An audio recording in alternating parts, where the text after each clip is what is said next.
कोई भी मेडिकल सुविधा नहीं है। एक ईएसआईसी हॉस्पिटल पिछले 3-4 साल से निर्माणाधीन है, अभी तक कुछ नहीं पता कब बनेगा नहीं बनेगा। बहादुरगढ़ में केवल 2 डिस्पेंसरी हैं, अलग अलग कोने में हैं, कोई भी सुविधा नहीं है उद्योगों के लिए, कर्मचारियों के लिए।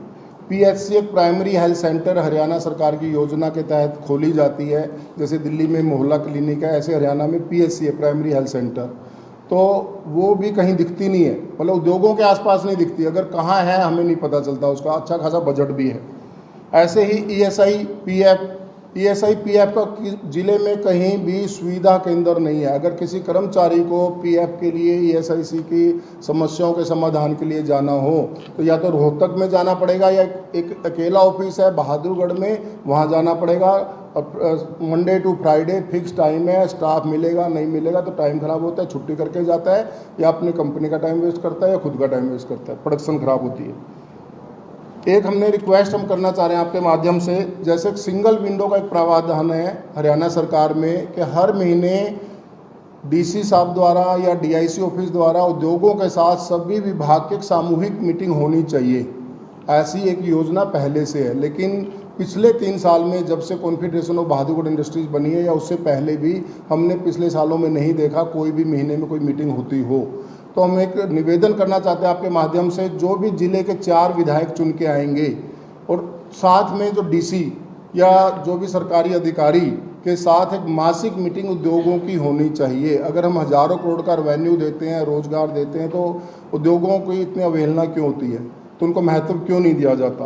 तो जिससे कि ऐसी सिंगल विंडो और भी राज्यों में है, सभी लोग यहाँ जानते हैं, इस तरह की समाधान केंद्र मासिक जो मीटिंग की जाती है, बहुत अलग अलग राज्यों में भी है, हमारे यहाँ पे ऐसा प्रावधान नहीं है, जिसके वजह से अलग अलग डिपार्टमेंट में चक्कर काटते घूमते रहते हैं इंडस्ट्रीज, जबकि इंडस्ट्रीज का समय अपना उत्पादन बढ़ाने में और रोजगार बढ़ाने में जाना चाहिए।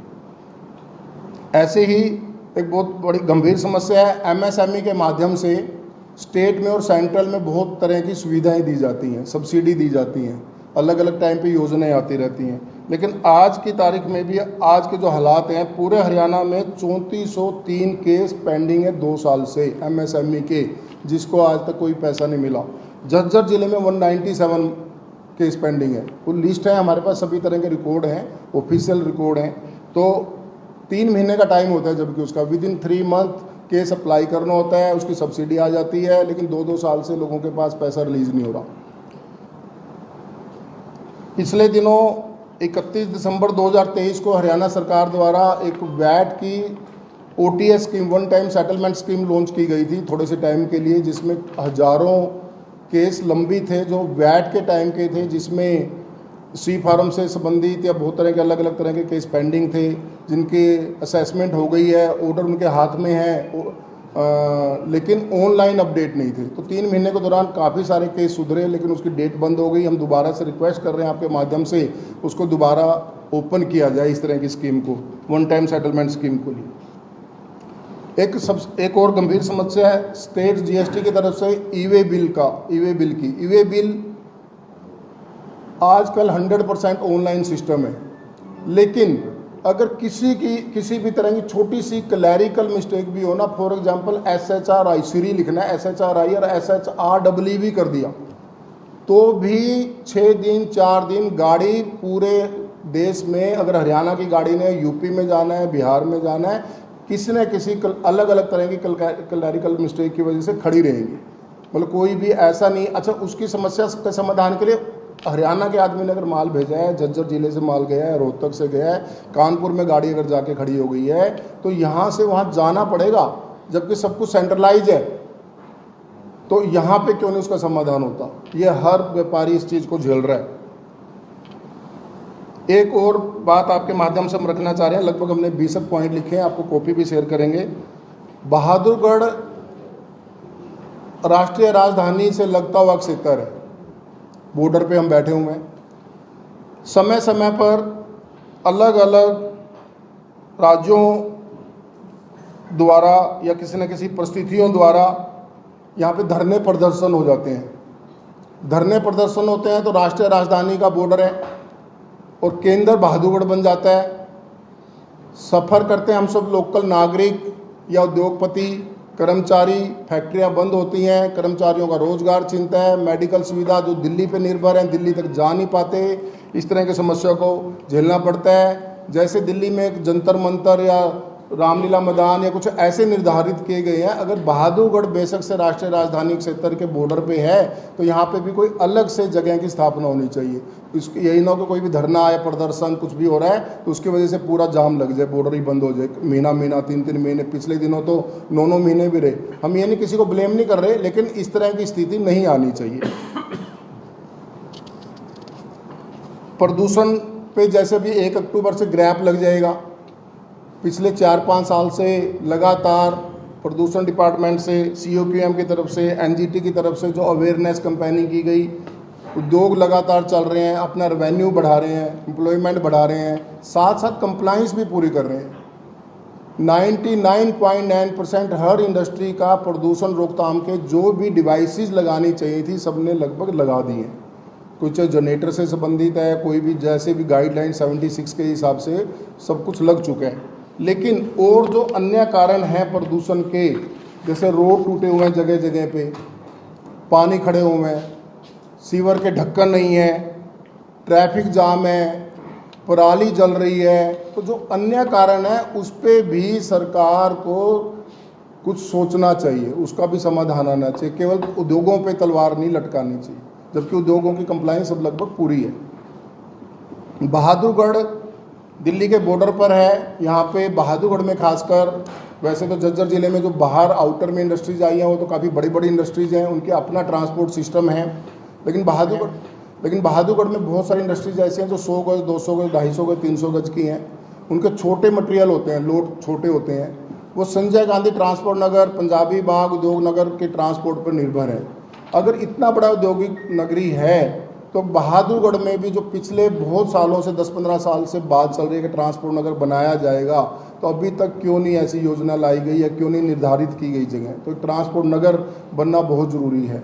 अभी ट्रांसपोर्ट नगर नहीं होने की वजह से छोटे लोड जो जाते हैं उनके किराए इतने ज़्यादा होते हैं, टाइम बढ़ जाता है, यहाँ से मटेरियल जाता है दिल्ली, पहले 2 दिन दिल्ली पड़ा रहेगा, फिर वो आगे जाएगा और टाइम लॉस भी होता है, पैसे का भी लॉस होता है।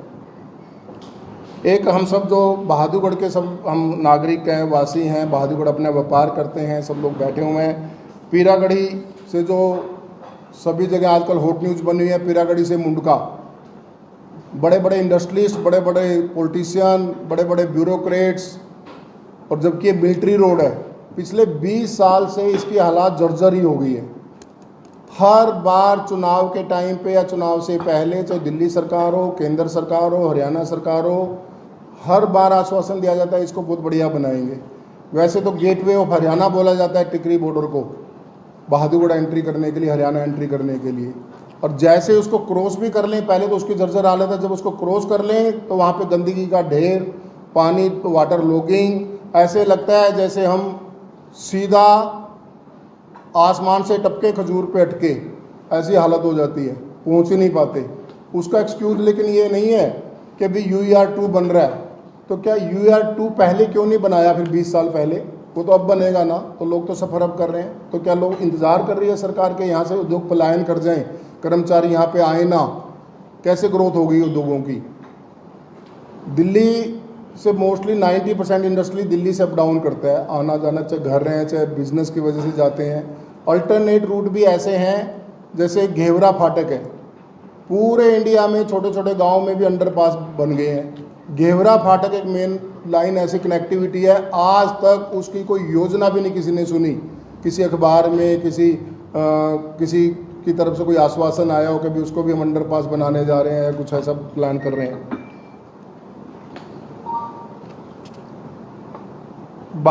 झज्जर, जैसे हम झज्जर जिले में बैठे हैं, बहादुरगढ़ औद्योगिक नगरी है, झज्जर जिला भी काफ़ी बड़ा औद्योगिक नगरी बनता जा रहा है। एक सबसे बड़ा पुराना रोड है बहादुरगढ़ से झज्जर रोड, मेन रोड कहलाया जाता है। अगर यहाँ से झज्जर जाना हो या पीरागढ़ी जाना हो तो लगभग एक जैसी बात है। अब आजकल तो उद्योगों में ये चर्चा होने लगी है भी अगर दिल्ली जाना हो या इस तरह के रोड पे जाना हो तो एक दिन के कपड़े साथ में रख के जरूर जाना, नाइट स्टे करके आना, अगले ही दिन आना, और सेम डे तो वापस नहीं आ पाएंगे जो हालात हैं। अभी हमारे एक साथी बैठे हुए हैं, उनको जाना होता है, मान लो रोहनी जाना है, अभी चर्चा चल रही थी कि कहाँ कौन से रूट से जाते हो, कहते मैं तो KMP से जाता हूँ। भाई केएमपी से कहाँ जाते हो? कहते केएमपी से कुंडली उतरता हूँ, कुंडली से जीटी करनाल रोड जाता हूँ, फिर वहाँ से रोहनी आदर्श नगर ऐसे जाता हूँ। कहते वहाँ मेरे को ऐसे रूट चेंज करने पड़े हैं लोगों को। बहुत सारे हैं, सब साथी बैठे हुए हैं। अब सब इससे आप भी सहमत हैं, क्योंकि आप लोग भी सफ़र करते ही हैं, आपका परिवार भी जाता है, आप लोगों के बच्चे भी, मीडिया के साथी जितने उनके बच्चे भी पढ़ते हैं दिल्ली में। अगर बच्चों के लिए तो चलो एक मेट्रो का अल्टरनेट है, लेकिन अगर किसी को अपने वाहन से जाना है तो वो तो पॉसिबल है ही नहीं। एक जसोर खेड़ी रोड पिछले दिनों बना, पीडब्ल्यूडी द्वारा बनाया गया 44 फुटा रोड जसोर खेड़ी, पीडब्ल्यूडी ने बनाया, बड़ा अच्छा रोड बनाया। हमारे काफ़ी फॉलोअप के बाद पीडब्ल्यूडी ने बनाया। अभी बेशक से बारिशों का सीज़न था, बारिशें बहुत हुई, तो 2 महीने भी नहीं हुए थे बने हुए, वो अभी से रोड टूटना शुरू हो गया। तो ऐसी तो क्वालिटी है रोड की। पहले तो बनाई तो 6 साल बाद, 3 महीने चला भी नहीं और टूटना शुरू हो गया। उसके आसपास हज़ारों इंडस्ट्री हैं, प्लाईवुड की, अलग अलग तरीके की, फैब्रिकेशंस की, एसी वगैरह की। रिलायंस पेट्रोल पंप के सामने ऐसे ही रोड है, असोदा रोड, उसकी जर्जर हालत है, पिछले 8 साल से फॉलोअप कर रहे हैं। डकोरा रोड के साथ एक रीडा इंडस्ट्रियल एरिया है, रोहद इंडस्ट्रियल डेवलपमेंट अथॉरिटी करके RIDA इंडस्ट्रियल एरिया है। एकड़ों में फैक्ट्री है, अरबों और करोड़ों रुपए का रेवेन्यू देते हैं, रोजगार देते हैं। रोड के हालात जर्जर हालत है। क्या एक बार हमारे जो भी अधिकारी, जिले के अधिकारी हैं जो, या प्रतिनिधि हैं जो भी चुन के आएंगे, या जो प्रशासनिक अधिकारी हैं, उनको सब जगह पे विजिट करना चाहिए कि नहीं? उनको खुद भी ग्राउंड रियलिटी देखनी चाहिए, क्या हम सही बोल रहे हैं कि गलत बोल रहे हैं। ताज़ा उदाहरण आप लोग यहाँ पे अभी आए हैं, यहाँ से एक नाला बन रहा है कसार से जो सांखोल की तरफ जा रहा है, 1 साल से निर्माणाधीन है, जगह जगह रुका पड़ा हुआ है, फैक्ट्रियों में पानी घुस जाता है, बारिशों में पीछे ड्यूराटप ग्लास है, पेट्रोल पंप है, या और आसपास फैक्ट्रियाँ हैं, 2-2 फुट का पानी था उनके अंदर। और पूछा पीडब्ल्यूडी वालों से या ठेकेदार से भी क्यों रुक गया? कहते जी बीच में पेड़ हटने हैं, अभी खंभे हटने हैं, अभी इस करके बीच में छोड़ दिया ये। इसी तरीके से सेक्टर बाईपास 9 से लेके टिकरी बॉर्डर का नाला बना था 10 साल पहले, आज तक उसकी कनेक्टिविटी नहीं है। तो ऐसी चीज़ों पे जो उद्योगों से रेवेन्यू जाता है इतना सारा, तो ऐसी चीज़ों पे क्यों डंप करते हैं, क्यों ख़राब करते हैं पैसा? ये तो ताज़ा उदाहरण है। अब आप लोग भी आए हैं, पिछले 25 साल से लगभग ओल्ड इंडस्ट्रियल एरिया में HSADC के पास, अब तो ओल्ड इंडस्ट्रियल एरिया आ गया है, टेक ओवर कर लिया है, पीडब्ल्यूडी का एक स्टोर वहाँ पे अतिक्रमण किया हुआ था पीडब्ल्यूडी ने, ऐसे ही पब्लिक हेल्थ ने किया हुआ था HSADC की जगह पे, जहाँ से रोड निकलना है। रोड का टेंडर तक हुआ है, बहुत प्रयास किया, 4-6 महीने पहले लोकल अधिकारियों ने भी मदद की HSADC वालों ने, बेशक से उसको तोड़ दिया, तोड़ के IGT छोड़ा हुआ है। अब थोड़े दिन में ये खबर आने वाली है कि टेंडर भी कंप्लीट हो गया, पेमेंट भी पास हो गई, सारे काम हो गए, वो वहीं के वहीं पड़ा, मलबा नहीं हटेगा वहाँ से, ना रोड बनेगा। तो ऐसे तो हालात हैं जिससे पता चलता है कि आंखों पे पट्टी बांध के काम किए जाते हैं, तो हमारा पैसा कितना ख़राब होता है। नगर परिषद एक दफ्तर है हमारे यहाँ पे, नगर परिषद के अधीन आते हैं हम उद्योगपति सारे। यहाँ पे हाउस टैक्स जमा होते हैं, हमारे नक्शे पास होते हैं, प्रॉपर्टी ID हमारे नक्शे पास होते हैं, प्रॉपर्टी ID बनाई जाती है। लेकिन जैसे हमारे कर्मचारियों का मैंने एक उदाहरण दिया, जैसे SIC के लिए या मेडिकल सुविधा के लिए इधर उधर धक्के खाते रहते हैं, PF के लिए धक्के खाते रहते हैं, ऐसे हमारे उद्योगपति या उनके स्टाफ के आदमी नगर परिषद में जाके घूमते रहेंगे, अलग अलग डोर टू डोर। कोई सुविधा के अगर लाखों करोड़ों रुपए उद्योगों की तरफ से जाते हैं, तो कोई अलग से एक 10 बाई 10 की एक सीटिंग अरेंजमेंट करके एक अपने अधिकारी को बैठा दें, जिससे कम से कम उद्योगपति आए या उनका कर्मचारी आए, 10 मिनट में समस्या सुने और चला जाए। 2 दिन बाद बता दो, 3 दिन बाद बता दो, व्हाट्सएप कर दो, मेल से भेज दो, वहाँ पे पूरा दिन खड़े रहो। ऐसी हालात है। पहले तो रिकॉर्ड ही सही नहीं है, प्रॉपर्टी ID के तो पूरे हरियाणा में समस्या है, यहाँ पे भी सेम समस्या है। एक बहादुरगढ़ कितने खुशकिस्मत भी हम, कितना बड़ा औद्योगिक नगरी है, हमारा रोजगार तो सबका है ही, सभी कर्मचारियों का, इंडस्ट्रीज का, आप लोगों का, हमारा सबका है। और उसी के एक देन है कि आसपास दीनदयाल योजना के तहत शायद 15-20 प्रोजेक्ट अभी चल रहे हैं बहादुरगढ़ के चारों तरफ, जिनके रेट कम से कम 50,000 रुपये, ज़्यादा से ज़्यादा 1 से 1.5 लाख रुपये है। दीनदयाल योजना बनाई गई जो भी सरकार द्वारा। तो क्या इतने हजारों लाखों कर्मचारी हैं, उनके लिए कोई कम रेट पे कोई आवास योजना की प्लानिंग नहीं है सरकार की झज्जर जिले में कि इंडस्ट्री वाले को कोई 20 गज का 25 गज का इंडस्ट्री के माध्यम से उसके कर्मचारियों के लिए कोई ऐसी सोसाइटी या जगह अलॉट की जाए जहाँ पे कम वैल्यू की जगह हो, इंडस्ट्री की तरफ से अपने कर्मचारियों के फार्म भरे जाएं या कुछ ऐसे आवास योजना मिले। कोई योजना नहीं है, अगर है तो धरातल पे नहीं है। वो कहेंगे योजना तो बनी थी 5 साल पहले बनी थी, वो पीछे रह गई और आगे नई योजनाएं आ गई। प्रॉपर्टी ट्रांसफ़र की पॉलिसी में एक सुधार के लिए कई बार लगातार फॉलोअप चल रहा है, आप लोग पत्रकार भाई भी इसके लिए फॉलोअप करते रहते हैं। एक बहादुरगढ़ में MI industrial area modern economic township 1978 का लगभग ये अलॉटमेंट किया हुआ है। बहुत सारे वहाँ पे इंडस्ट्रियलिस्ट ऐसे बैठे हुए हैं। 1978 के हिसाब से अगर हम बात करें तो 45-46 साल पुराना है। किसी इंडस्ट्रियलिस्ट ने वहाँ पे मान लो अपनी 30 साल की एज में फैक्ट्री लगाई या उसने फैक्ट्री खरीदी उस टाइम पे या उसके बच्चे को उस बेटे के लिए लगवाई, कुछ भी किया, आज उसकी एज होएगी लगभग 75-80 ईयर। अब उस टाइम पे रिटायरमेंट लेना चाहता है, प्रॉपर्टी को ट्रांसफ़र करना चाहता है या लोन लेना चाहता है। हुड्डा से HSADC में ट्रांसफ़र हो गया। HSADC कहता है जी डॉक्यूमेंट पूरे प्रॉपर नहीं है। भाई डॉक्यूमेंट कौन से प्रॉपर चाहिए? मेरे नाम पावर ऑफ टर्नी है, मैं GST भर रहा हूँ, बिजली का बिल भर रहा हूँ, सारी कंप्लाइंस पूरी कर रहा हूँ, तो अलग से कन्वेंस डीड या रजिस्ट्री कहाँ से लाऊं? अगर बाकी चीज़ें मेरी ठीक से चल रही हैं तो मेरे से सेल्फ एफिडेविट ले लो, कुछ भी, किसी की विटनेस ले लो, गारंटी ले लो, एसोसिएशन से ले लो, सेल्फ एफिडेविट लेके उसको रिलीफ दो।